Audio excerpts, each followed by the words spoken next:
candidature législative. Philippe Caléja, qui suis-je, on va dire? Eh bien, d'abord, je suis médecin. Médecin généraliste, médecin de campagne. Vous savez, cette race en voie d'extinction. Il en reste quelques-uns, j'en fais partie. Je suis aussi médecin pompier, médecin chef des pompiers de l'Ariège, passionné d'urgence. Je suis aussi marié, père, grand-père.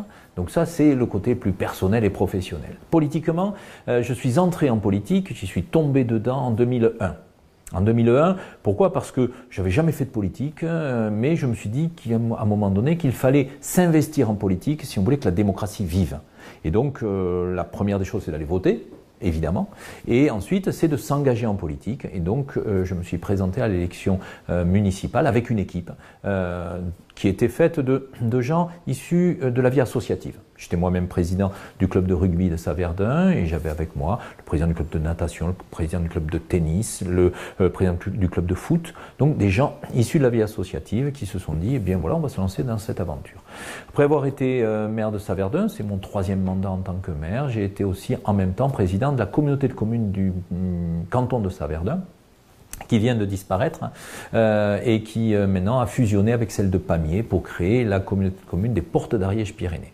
J'ai été aussi conseiller régional pendant un mandat avant d'être défait. C'est les aléas de la vie politique. Voilà, donc je suis engagé en politique, engagé dans la vie citoyenne, au service des citoyens, en tout cas, ça c'est une certitude. Et je fais partie de ces élus qui travaillent. Vous savez, cette typologie qui surprenait jusqu'à présent et qui, eh bien aujourd'hui, ça me paraît intéressant, est maintenant réclamée par les citoyens. Avoir des élus qui sont au contact de la réalité, qui sont ancrés dans la vraie vie. Voilà, eh bien c'est mon cas. La société civile. La société civile, c'est ça. Je crois qu'un élu, il faut qu'en permanence, il soit au contact des réalités. Si on a des élus hors sol, ça ne peut pas marcher. C'est pour ça que, par exemple, je militerai pour que, être député, on soit obligé d'avoir un mandat local. Peut-être pas un mandat exécutif local, c'est-à-dire peut-être pas être maire, encore que c'est tellement fondamental de connaître la réalité d'un territoire que ça me paraît très légitime. Eh bien, je crois que pour être député, il faut être au moins conseiller municipal, pour être au contact des réalités du quotidien. Vous savez, le maire, c'est celui à qui on vient tout demander. Problème social, problème de voirie, problème d'équipement, problème de médecine, toutes les réalités du quotidien, on vient le solliciter. Donc le maire, il est au contact de toutes ces réalités et donc je ne voudrais pas que les députés soient des gens hors sol, qui ne soient plus au contact des réalités. Aujourd'hui, on voit des députés à l'Assemblée nationale voter des lois avec des normes multiples, avec des contraintes très importantes. S'ils étaient vraiment dans la réalité, je pense que les contraintes seraient moindres. Je suis président de la Fédération départementale LR, donc je suis candidat sous cette étiquette, mais avant tout, je suis Philippe Caléja. Philippe Caléja, et c'est la 3e fois que je me présente à l'élection législative, donc on commence à me connaître dans le territoire, on commence à savoir comment je fonctionne, ce que je fais, et ce que j'ai fait à Saverdun, j'ai envie de le proposer à l'Ariège. Et de proposer à l'Ariège un nouveau challenge, de proposer un mode de fonctionnement, de développement raisonné et raisonnable, mais avec une préoccupation ancrée au cœur, celle de créer de l'emploi par l'économie. Parce que c'est l'entreprise qui crée l'emploi. C'est pas l'élu, c'est pas la collectivité. Elle crée quelques emplois, mais c'est rien. Et c'est pas cela qui compte. Cela, c'est anecdotique. Ce qui est important, c'est de créer les conditions pour permettre à de l'emploi, à des entreprises de s'installer. Et la première de ces conditions, c'est le désenclavement. Désenclaver notre territoire. Notre département, il se meurt de son enclavement routier. Aujourd'hui, moi ce que je dis, il faut un axe nord-sud, il est en train de se finir, c'est l'axe Toulouse-Barcelone, traversée centrale des Pyrénées par le département de l'Ariège, et puis faisons un axe est-ouest, une transversale qui irait de Castelnaudary à Saint-Martory. On fait ça, mais on désenclave les 3 vallées. On désenclave le Mirapicien et le Pays d'Aulne, on désenclave la vallée de l'Ariège et on désenclave le Couserans. Et tout d'un coup, on se retrouve avec un territoire qui va être au carrefour du sud de la France et du sud de l'Europe. Aujourd'hui, pour aller de Narbonne à Tarbes, il faut remonter par Toulouse. Regardez une carte, vous verrez. Vous remontez par Toulouse pour redescendre ensuite. C'est des kilomètres en plus et c'est en plus de ça les rocades toulousaines à subir. Eh bien, Faisons-le passer par notre territoire, on aura ce grand contournement toulousain qui évitera les rocades toulousaines, qui désengorgera ces rocades toulousaines et qui donnera à notre territoire une existence. Ce que vit aujourd'hui la Basse-Ariège avec des entreprises qui viennent s'installer, eh bien on le vivra dans tout notre département. Aujourd'hui, pour aller de Toulouse à Lavelanet, c'est un parcours du combattant. Pour des camions, pour des véhicules lourds, c'est difficile.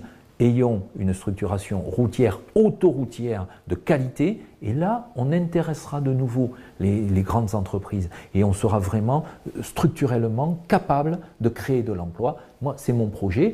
J'en ai déjà discuté avec le maire de Toulouse, maire de l'agglomération toulousaine, Jean-Luc Moudin, qui est entièrement d'accord, qui a découvert cette idée et qui dit oui, le contournement sud de Toulouse, il faut qu'il passe par l'Ariège. C'est un projet qui est non seulement départemental, mais aussi régional et national. Donc, il a toute pertinence. J'ai un projet pour l'Ariège, un vrai projet pour notre département, structurel.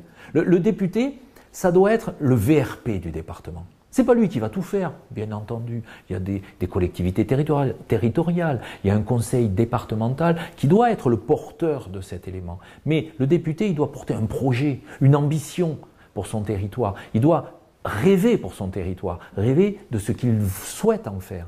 Et il doit porter à Paris cette parole. Il doit être celui qui va ouvrir les portes des ministères. Les portes, il doit être un interlocuteur, un VRP, qui va permettre que certains projets structurants, et ça c'est vraiment structurant, puissent se mettre en place. Le député, même s'il est celui de la deuxième circonscription, il est le député de l'Ariège, il est le député d'un département. Vous savez, moi j'ai grandi dans ce département et je suis très attaché à ce département. Si je suis revenu m'installer en tant que médecin avec ma famille, la famille que je créais ici dans ce département, c'est pas par hasard. C'est parce que j'ai un attachement fort. Donc oui, il y a des solidarités, des synergies incontournables. La Haute-Vallée, elle a une qualité de vie, elle a un tourisme, elle a des arguments qui sont différents de ceux de la Basse-Vallée. Il y a une complémentarité qui existe et qui doit être conservée et être développée. On ne peut pas imaginer faire aujourd'hui dans les montagnes ce qu'on fait dans la plaine. Ça ne doit pas être le cas. La montagne, on doit y préserver un certain nombre de cadres de vie, de fonctionnalités, mais la montagne a plein d'arguments. J'ai évoqué le tourisme, éminemment important, un tourisme qui est au long de l'année. On a le tourisme blanc, on a le tourisme vert et on a le tourisme de l'intersaison. C'est un atout fort.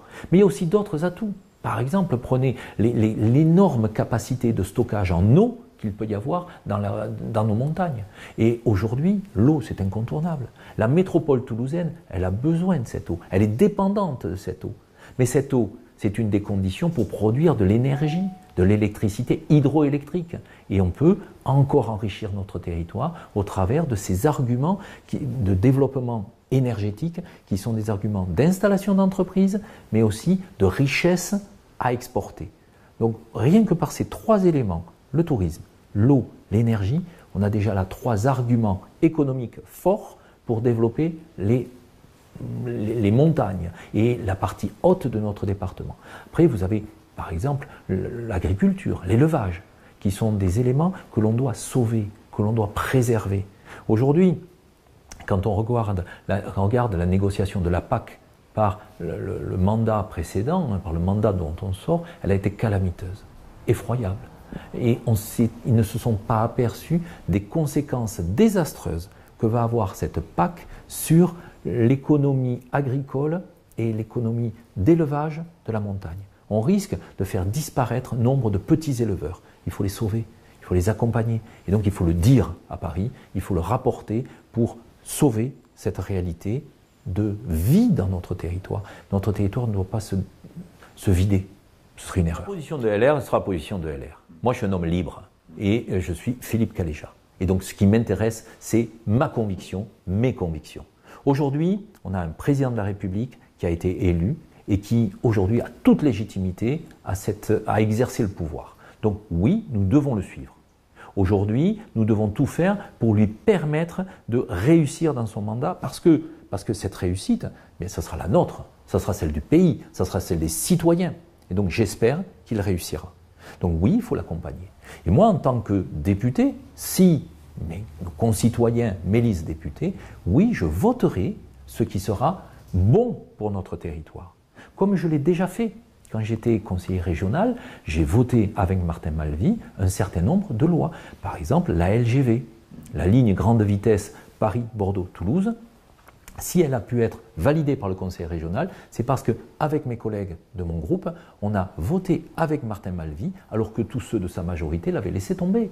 Les écologistes avaient voté contre, le PRG avait voté contre, et donc nous avons voté pour, ce qui a permis à Martin Malvy d'obtenir l'accord de l'Assemblée pour engager des fonds.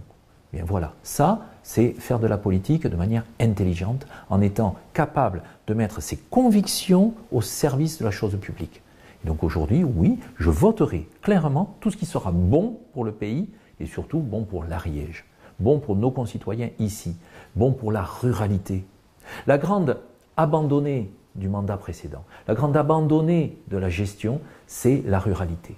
La ruralité, on l'a laissé tomber complètement. Et d'ailleurs, il faut se méfier parce que si on regarde le résultat de cette élection, M. Macron a été élu surtout par les villes. Qu'est-ce qui s'est passé? On s'aperçoit que dans la ruralité, il y a une révolte, il y a un sentiment d'abandon. Méfions-nous de ça. Tirons les leçons de cette élection, de ce résultat de l'élection. Je me satisfais de l'élection de M. Macron. J'avais dit clairement que je ne pouvais pas imaginer un autre résultat que celui-là.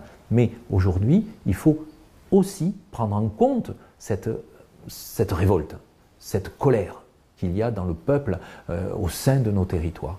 Et cette révolte, elle vient certainement de ce sentiment d'abandon, d'incompréhension, où le citoyen se dit mais là, il pense autrement, il pense quoi? Qu'est-ce que c'est cette réalité? Prenez le sujet de la santé. La santé. Aujourd'hui, on parle de désertification médicale dans nos territoires. Bon, c'est pas que dans la ruralité, c'est aussi en ville maintenant. Mais qu'est-ce qui s'est passé? Depuis 40 à 50 ans, les technocrates de la Caisse nationale ou du ministère disent, et tous unanimement de tous bords, il faut, pour réduire le déficit de la sécurité sociale, il faut réduire les dépenses. Et moins on aura de médecins, moins on dépensera. Vision complètement technocratique de gens enfermés dans des bureaux à Paris. La réalité, c'est qu'aujourd'hui, on a une catastrophe sanitaire qui est en train de se produire. On l'attendait déjà dans les années 80. On l'avait prévu. Mes maîtres, dans les années 80, quand je faisais mes études, nous disaient, en 2010, vous travaillerez comme des fous parce qu'il n'y aura plus de médecins. Et donc, qu'est-ce qu'il faut faire aujourd'hui? Il faut dire, on se débarrasse de la technocratie et on dit qu'on multiplie par 3 le numerus clausus. C'est-à-dire qu'on prend une décision forte qui aura des effets dans 10 ans. Ne l'oublions pas, parce qu'il faut au moins 10 ans pour former un médecin. Et en attendant, on fera ce qu'on peut, comme on peut. Et on essaiera d'intéresser quelques jeunes médecins pour venir chez nous et venir habiter et vivre chez nous.